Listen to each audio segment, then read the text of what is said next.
सबको यथा योग्य नमन। 349 परिच्छेद आत्म परिचय का लेकर के मैं आपके सम्मुख उपस्थित हुआ हूं। इस परिच्छेद में बताया गया है कि पुत्र को पितृभक्त होना चाहिए। यदि पुत्र पितृभक्त है तो उसे पितृदोष कभी नहीं लग सकता है। आइए सबसे पहले माता भगवती को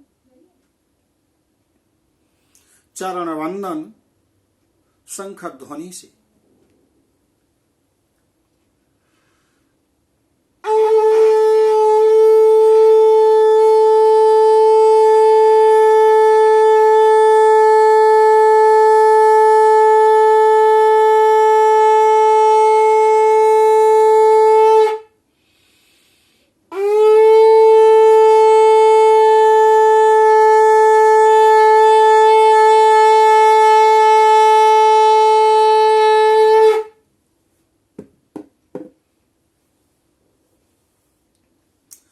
भगवान नारायण कहते हैं कि हे गरुण जी,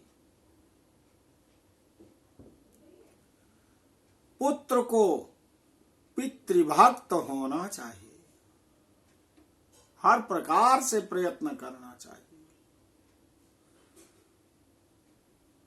कि पितृभक्त हो।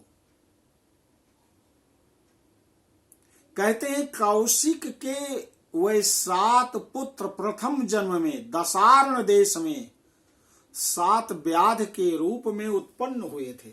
इसके बाद अगले जन्म में वह कालंजर पर्वत पर मृग के रूप में उत्पन्न हुए। फिर शरद द्वीप में चक्रवाक के रूप में उनकी उत्पत्ति हुई। अगले जन्म में मानसरोवर में हंस के रूप में उत्पन्न हुए।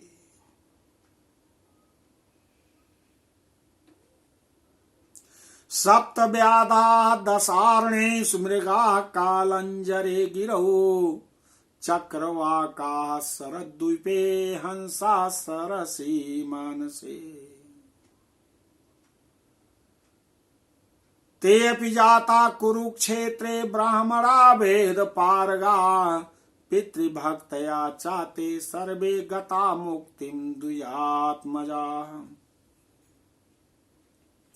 वही कुरुक्षेत्र में वेद पारगामी ब्राह्मण के रूप में उत्पन्न हुए और पितरों के प्रति भक्ति भाव रखने के कारण वह ब्राह्मण पुत्र मुक्त हो गए। इसलिए पूरे प्रयत्न से मनुष्य को पितृभक्त होना चाहिए। तस्मात् सर्व प्रयत्नेन पितृभक्तो भवेन् नरः इह लोके परे वापि पितृभक्तया सुखी भवेत्। इस लोक में या परलोक में पितृभक्ति के कारण पुत्र सुखी होता है। एतत्तार्क्ष्यमया आख्यातम् सर्वमेव और्धदैकम् पुत्रवाञ्छाप्रदम् पुण्यम् पितुर्मुक्तिप्रदायकम्। निर्धनो अपि नरा कश्चिद् या शृणोति कथामिमाम् सोऽपि पाप विनिर्मुक्तो दानस्य फलम् आप्नुयात्।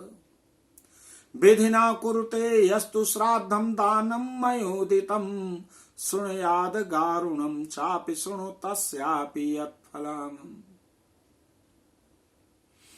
पितृभक्ति के कारण मनुष्य इस लोक तथा परलोक में भी सुखी होता है।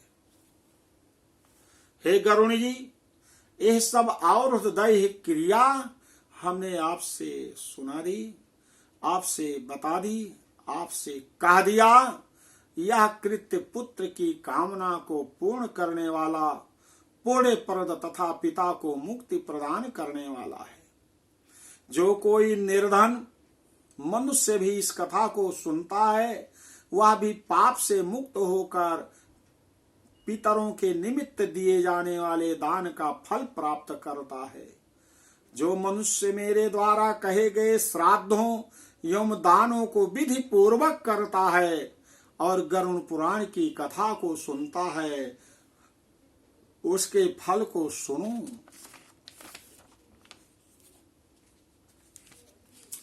पिता ददाति सतपुत्रान् गोधनानि पितामहा धनदाता भवेत सोऽपि यस तस्य पर पितामहा दद्याद् द्विपुलमन्नाद्यम् वृद्धस्तु पर पितामहा तृप्ता श्राद्धेन ते सर्वे दत्त्वा पुत्रस्य वाञ्छितम् गच्छन्ति धर्ममार्गैश्च धर्मराजस्य मन्दिरम् तत्र धर्म सभायां ते तिष्ठन्ति परम आदरात्।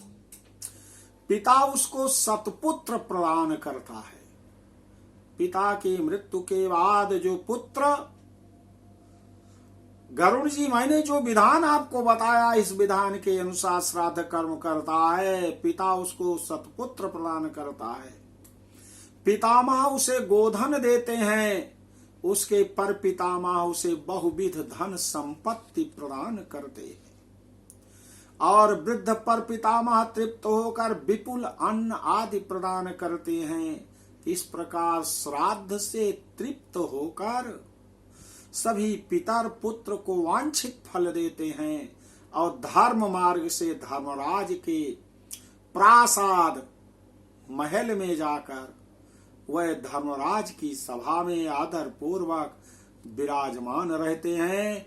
एवं सूतोवाच एवं श्री विष्णुना प्रोक्तम और्ध दान समुद्भवम श्रुत्वा माहात्म्यमतुलम गरुणो हर्षमागता। सूत जी कहते हैं कि इस प्रकार श्री विष्णु जी से और्ध दैहिक श्राद्ध दानादि विषयक महात्म्य को सुनकर गरुण जी को अपार हर्ष हुआ। इति गरुण पुराणे सारोद्धारे सापिंडनादि सर्व कर्म निरूपणम नाम त्रयोदशो अध्यायः। बोलो गरुण ध्वज भगवान की जय। बोलो आदि शक्ति माता भगवती की जय।